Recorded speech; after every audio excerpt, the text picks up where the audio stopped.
Let's have a quick look at the application that we're going to deploy using our CI/CD pipeline. So in this section, I'm not going to touch Kubernetes yet. I'm going to run that app locally with Docker and Compose just to have a look and see what it looks like, basically.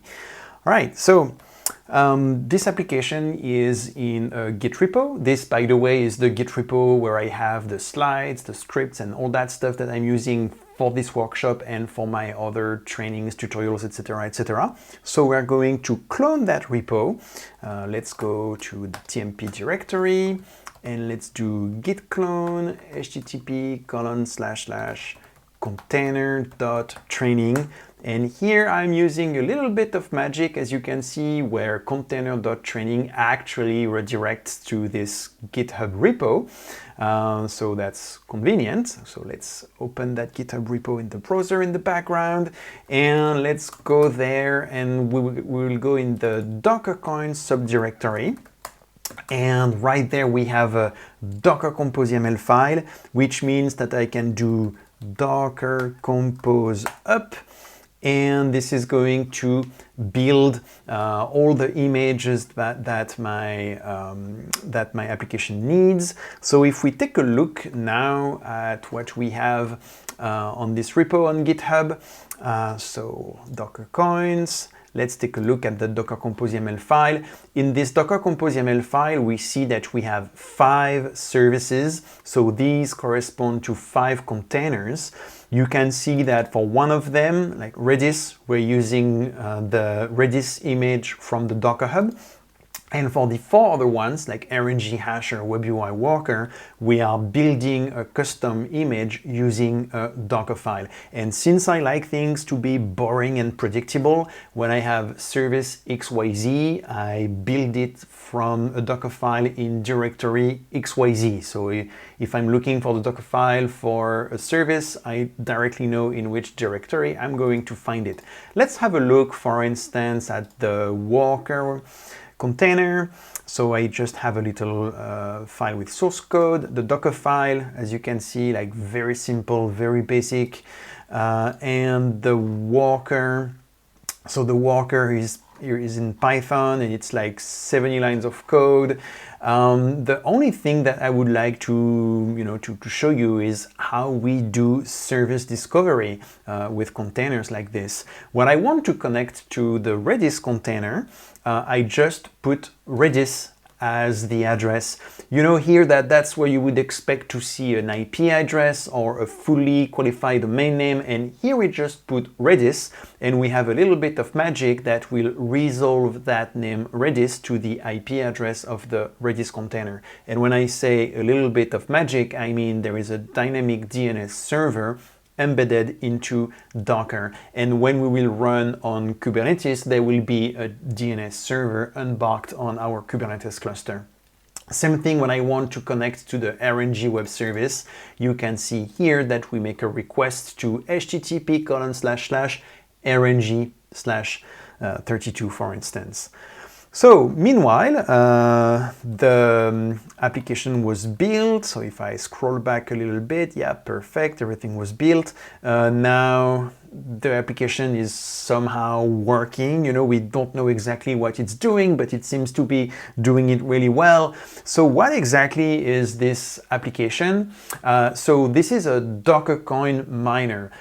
Docker Coin is actually not a cryptocurrency. It's just a little demo app. So, you know, it's kind of good news, bad news. It's bad news for me, because if Docker Coin was a cryptocurrency, I would probably be rich and I could retire by now. But it's good news for the environment, because this is actually not contributing to boiling the planet and killing us all. So great. So we don't really need to worry too much about how Docker Coins works. The only thing that we're going to look at is the web UI. We want to see what the web UI looks like so that we know what to expect when it will be running on Kubernetes. Everything else doesn't really matter much at this point. So let's connect to the web UI to see like what it looks like again. So I'm going to get myself another terminal here, And let's see where it's running. So there we go, that's the web UI, and it's on port 8000, fantastic. So I'll go to localhost 8000, and that's it, that's the Docker Coins web UI, and it's doing 4 hashes or whatever per second. Just if you're wondering, like, what is this application, where does it come from, like, where are we using that? This is an app I wrote in summer of 2015, the first time I had to deliver a workshop about container orchestration, and I needed a demo app for that. And we didn't have back then, you know, all the nice apps that we have, like the pet clinic or the sock shop, or we have many really nice microservices demos these days, but these did not exist back then, so I had to make my own, and it's really basic. But we have some Python, we have some Ruby, we have some Node, a bunch of microservices talking together. And actually, when we do scaling exercises, we can see that graph go up. So there you go. That's good enough for little demos and tutorials and things like that. So our goal will be to run that on Kubernetes through that CD pipeline. All right, so I'm going to stop that app.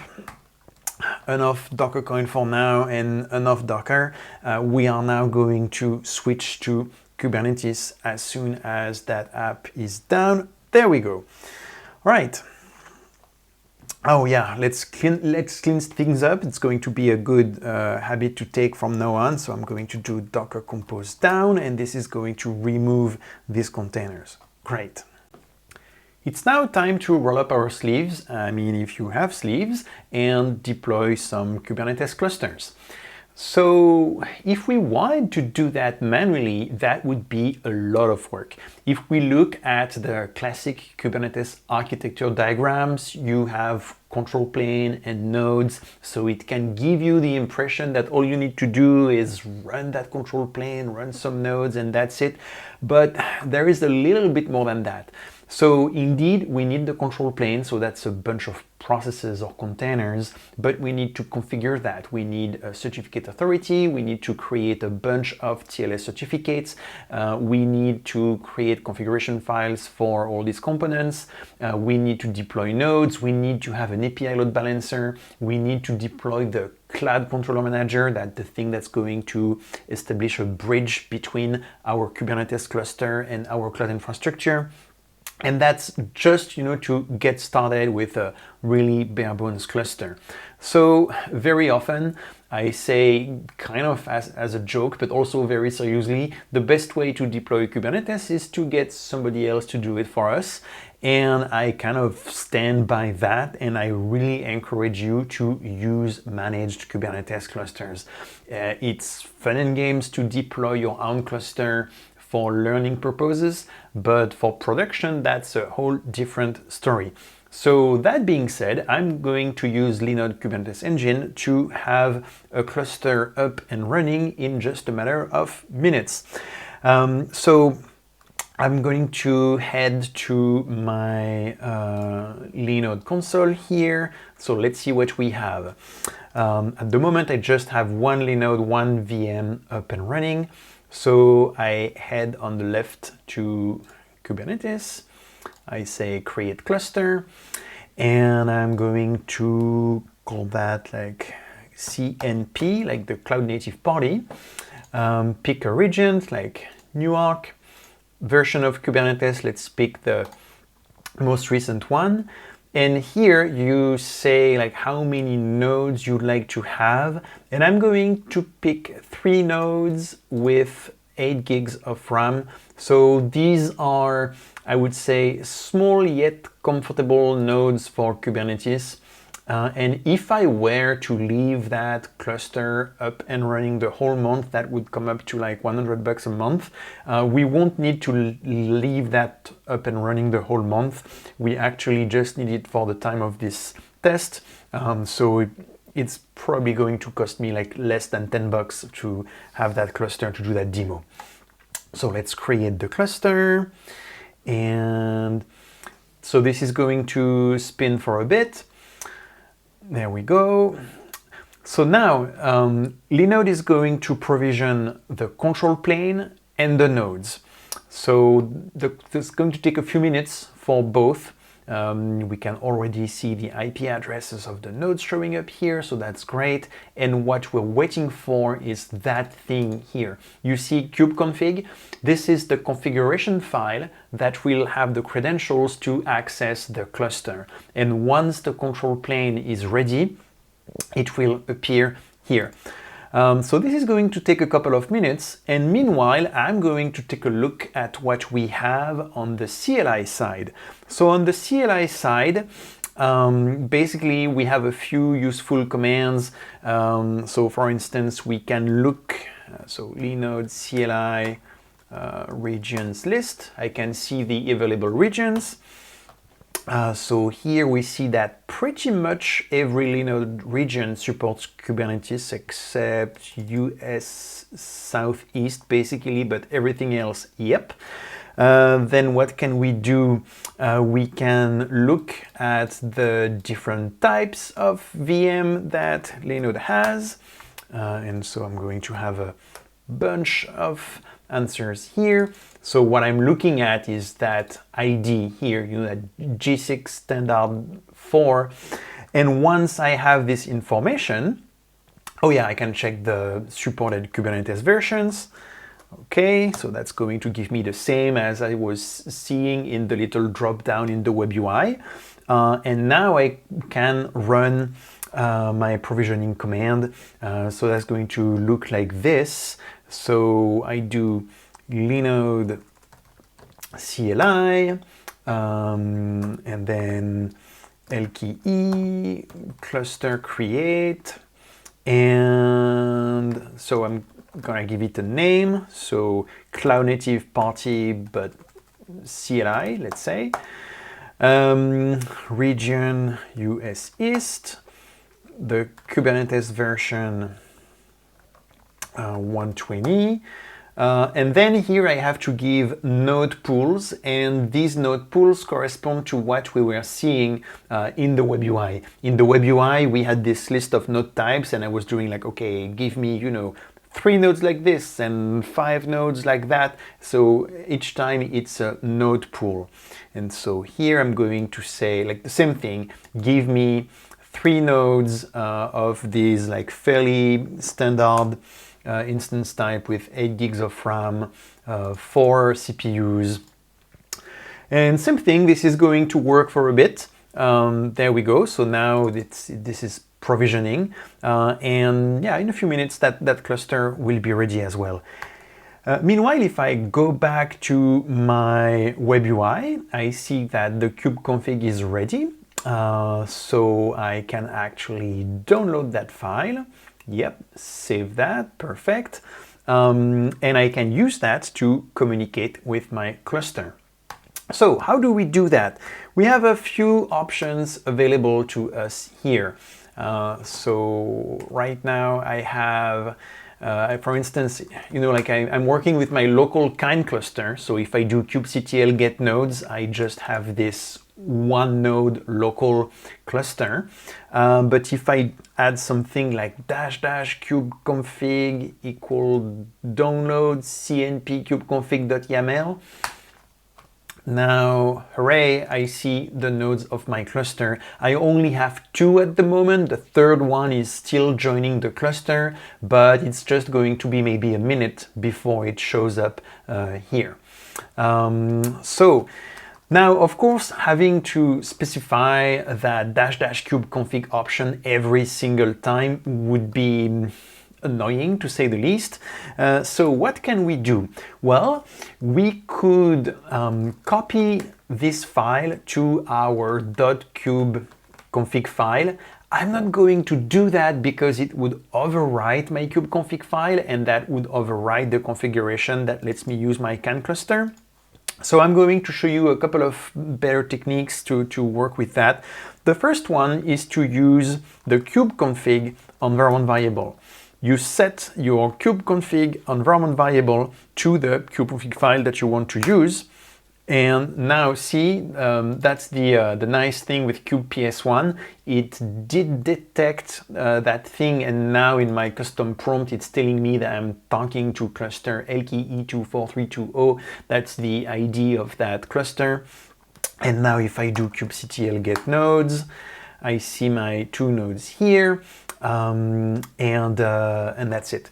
Now another thing that we can do is merge that kubeconfig file into my main kubeconfig file. So if I want to do that, the trick is that when we use the kubeconfig environment variable, we can actually merge multiple kubeconfig files. Okay, let's see what happens here if I do, for instance, kubectl config, and then I do get contexts. So it's telling me, okay, in your kubeconfig file, at the moment, you just have one context for this LKE cluster. Great. Now, I can do something like this. I can set kubeconfig to have multiple kubeconfig files. So like this. And now if I do kubectl config get context, you can see that I have this LKE cluster, but also the kind cluster. Okay, so with that, how do we merge these things together? So the trick here is to use kubectl config view. So this is going to dump the config file. So it's dumping the config file, which is basically the aggregation of all my kubeconfig files. But as you can see, every important like credentials, information, etc. shows up as redacted. So how do we get, you know, the unredacted version? We just add --raw here, and now I get my full kubeconfig file. All right, and by the way, if you take the time to take this token here, and you can use that to talk to my Linode cluster. All right, so now I'm going to put that in kubeconfig.new, for instance. Then I'm going to copy or rename that to kubeconfig, unset my kubeconfig and var, and now if everything goes well, there we go. Now I have a merged kubeconfig file with both my original kind cluster and that new Linode Kubernetes cluster. And if I do my kubectl get nodes, we're still missing a node, so let's go and have a look at what's going on with that node. It's still showing up as provisioning here, so maybe that one will take a little bit longer. That's not typical. It's the first time that this is happening when I've been playing with LKE. Out of curiosity, let's have a look at the other one, the one that I provisioned with the CLI. And on that one, the 3 nodes are up and running. So you know what, I'm just going to use that one. And this is going to be a good opportunity to run that whole little drill again. So I want to merge all these kubeconfig files. So first I'm going to move my kubeconfig file here to, let's say, kubeconfig.old. Then I'm going to set kubeconfig to be that file, and also the one that we just downloaded, cnp CLI kubeconfig. And then I'm going to execute kubectl config view. Okay, that seems to work. Now --raw. Send that to .kubeconfig.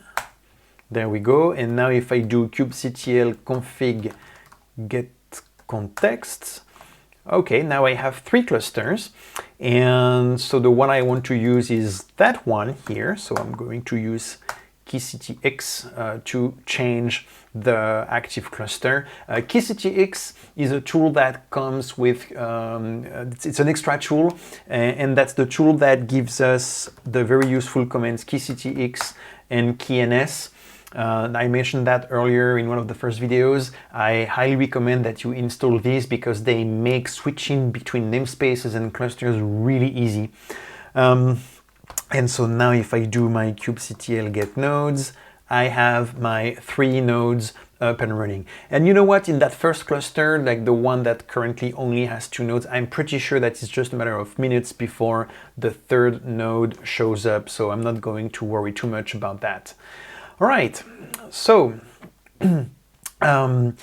we've merged our kube configuration file, so that's great. We have our 3 nodes, and now we can start working with this cluster.